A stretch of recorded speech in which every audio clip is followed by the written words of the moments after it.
ஹாய்ங்க, அனைவருக்கும் வணக்கங்க. Motivational video போட்டிருந்தேன் பாத்தீங்களா?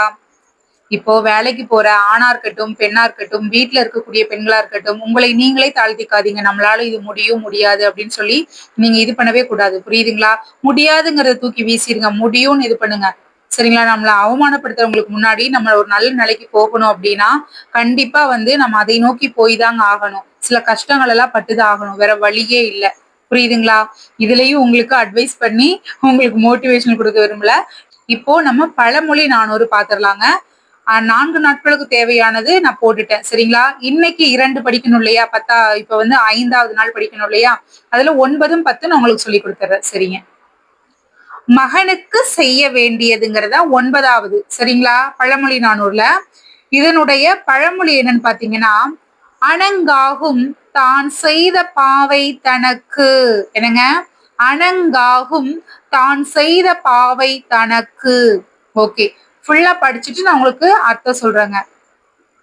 ஒரு தகப்பன் எந்த வகையிலேயானாலும் தன் மக்களை செம்மையான நெறியிலேயே மேம்பட்டு நிற்குமாறு அதற்கு தகுதியானவற்றையே செய்தல் வேண்டும். தான் செய்த பாவையே ஒரு சிற்பிக்கு பின்னர் தெய்வமாவது போல. எப்படிங்க? தான் செய்த பாவையே ஒரு சிற்பிக்கு பின்னாடி தெய்வமாவது போல அப்படி செந்நெறியிலே மக்களை நிலையாக நிற்க செய்தாள். அம்மக்கள் பிற்காலத்தில் தந்தையாலும் போற்றப்படும் உயர்ந்த பெருநிலையினை அடைவார்கள். புரியுதுங்களா? ஓரளவுக்கு புரிஞ்சிருக்கும். ஃபுல்லா சொல்றேங்க. எண்ணறியானும் இறைவன்றன் மக்களை செந்நெறி மேல் நிற்ப செயல் வேண்டும். அந்நெறி அந்நெறிமான் சேர்ந்த நோக்கினாய் ஆங்க அணங்காகும் தான் செய்த பாவை தனக்கு. மக்களை செந்நெறி மேல் செலுத்துதலில் தகுதி உடையவர் ஆக்குதல் தான் ஒரு தந்தையோட கடமைங்க.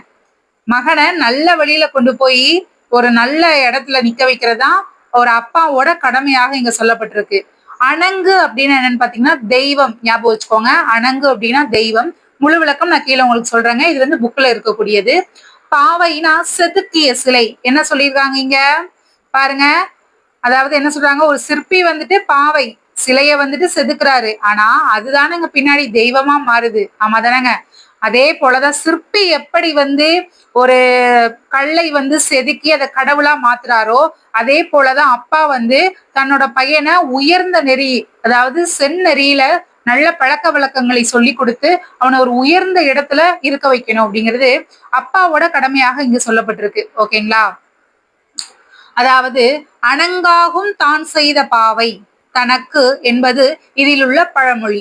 இறைவன் என்றதால் ஓர் அரசன் தன் குடிமக்களை செந்நெறி மேல் நிற்க செய்ய வேண்டும் என்பதும் இதனால் அறியப்படும். பின்னாடி வர்றேங்க. ரொம்ப சிம்பிளா புரியுற மாதிரி நான் எடுத்து வச்சிருக்கேன். மகனுக்கு செய்ய வேண்டியது, அதாவது ஒரு தந்தையின் கடமை. புரியுதுங்களா? ஒரு தந்தை தனது மகனை நல்ல வழியில் வழிநடத்த வேண்டும்.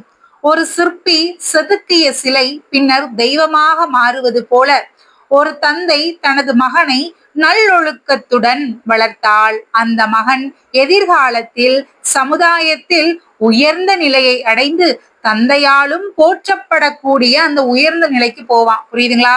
அப்பாதான் எல்லாமே பண்றாருங்க. இருந்தாலும் அப்பா சூப்பரா மகனே, நான் உனக்காக பாடுபட்டது கஷ்டப்பட்டதெல்லாம் ஒரு நாள் இன்னைக்கு இப்படி நீ என்னை நிக்க வச்சியடா, ரொம்ப பெருமையா இருக்குடா அப்படின்னு தந்தையே போற்றக்கூடிய அளவுக்கு அந்த மகன் உயரத்துல நிக்க வைக்கணும்.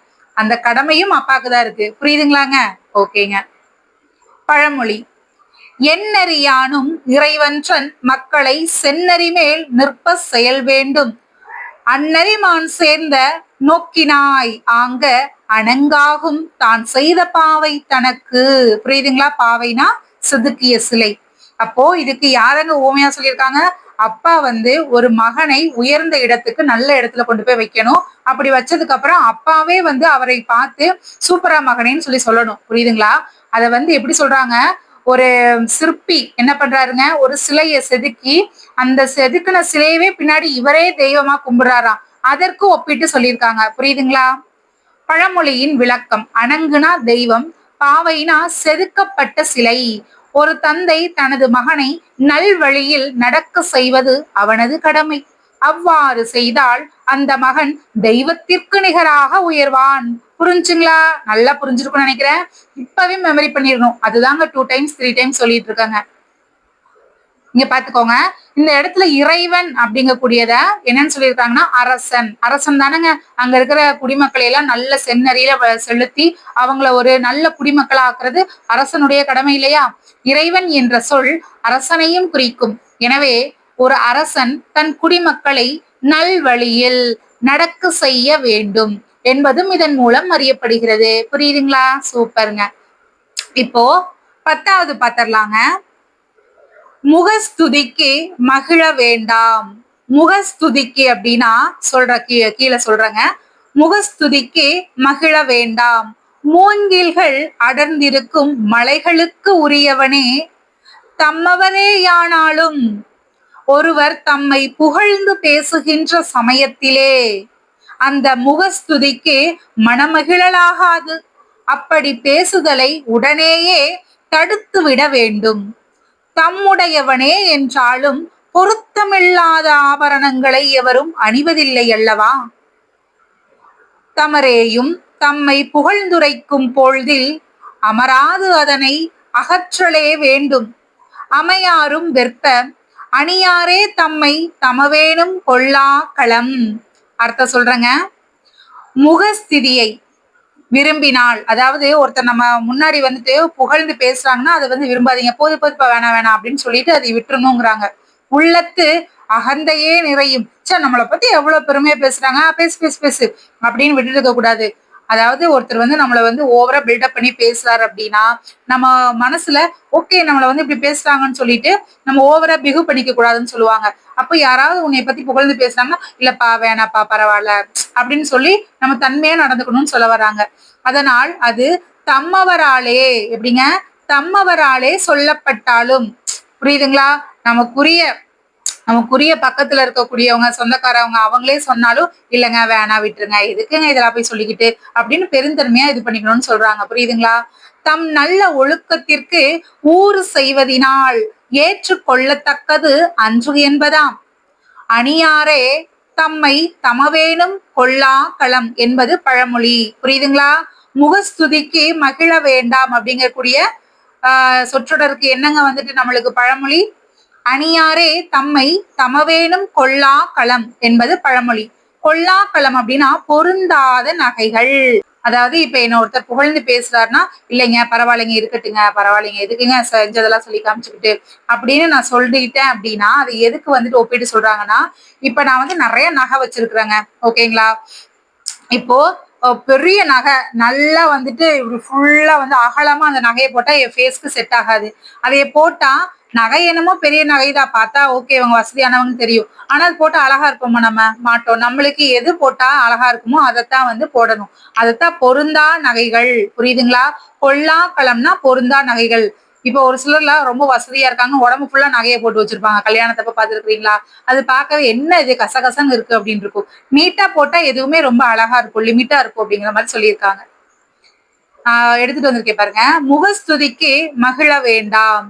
பொருள்: மூங்கில்கள் அடர்ந்த மலைகளுக்கு உரிய தலைவனே ஒருவர் அவர் தம் உறவினராகவே இருந்தாலும் தம்மை புகழ்ந்து பேசும்போது அந்த புகழ்ச்சியை கேட்டு நாம் மகிழக்கூடாது. அப்படி பேசுவதை கண்டால் உடனே அதை தடுத்து நிறுத்த வேண்டும். புரியுதுங்களா? விளக்கம் பாருங்க. நம்முடைய சொந்த ஆபரணங்களாக இருந்தாலும் அவை நம் உடலுக்கு பொருத்தமில்லாமல் இருந்தால் அவற்றை நாம் அணிவதில்லை. அதுபோல நம்முடைய உறவினர்கள் நம்மை புகழ்ந்து பேசினாலும் அந்த புகழ்ச்சி நம் நல்லொழுக்கத்திற்கு பொருந்தாததாக இருந்தால் அதை ஏற்றுக்கொள்ள கூடாது. புரியுதுங்களாங்க? சூப்பருங்க. பழமொழி விளக்கம் அதேதான் மறுபடியும் கொடுத்திருக்கிறேங்க. அணியாரே தம்மை தமவேனும் கொள்ளா களம். இந்த பழமொழி ஒருவருக்கு பொருத்தமில்லாத நகைகளை, அதான் கொள்ளா களம் அப்படின்னா பொருத்தமில்லாத நகைகளை அவர் அணிவதில்லை என்பதை குறிக்கிறது. முகஸ்துதியை கேட்டால் உள்ளத்தில் ஆணவம் பெருகும். அதனால் நம் உறவினர்கள் நம்மை புகழ்ந்து பேசினாலும் அது நம் நல்லொழுக்கத்திற்கு தீங்கு விளைவிக்கும் என்பதால் அதை ஏற்று மகிழக்கூடாது. புரியுதுங்களாங்க? சூப்பருங்க. உங்களுக்கு நல்லா புரிஞ்சிருக்கும்னு நினைக்கிறேன். ஆல்ரெடி நான் உங்களுக்கு 8 நடத்தி போட்டிருக்கேன். இதோட 9, 10. அப்ப ஒரு வாரத்துக்கு நான் என்னங்க சொல்லியிருக்கேன், 2 படிச்சு 200 நாள்ல நம்ம முடிச்சிடலாம்னு சொல்லியிருக்கேன். ஓகேங்களா? அப்ப டெய்லி 2 அப்படியே படிச்சுட்டே வர்றோம். 200 நாள்ல நம்ம முடிச்சிடலாம். புரியுதுங்களா? எல்லாம் நல்லா படிங்க. அடுத்தடுத்த வீடியோ வந்துட்டே இருக்கும். நம்பிக்கையோட படிங்க. புரியுதுங்களா? நம்மால முடியும். இந்த வருஷம் நம்ம ஒர்க் வாங்கி ஆகணும். எவ்வளவு கஷ்டமா கேட்டாலும் அந்த கொஸ்டின் அணுகக்கூடிய வகையில என்னோட கிளாஸஸ் இருக்கும். கண்டிப்பா யூஸ் பண்ணிக்கோங்க. புரியுதுங்களா? நன்றி, வணக்கம். எல்லாரும் நல்லா படிங்க.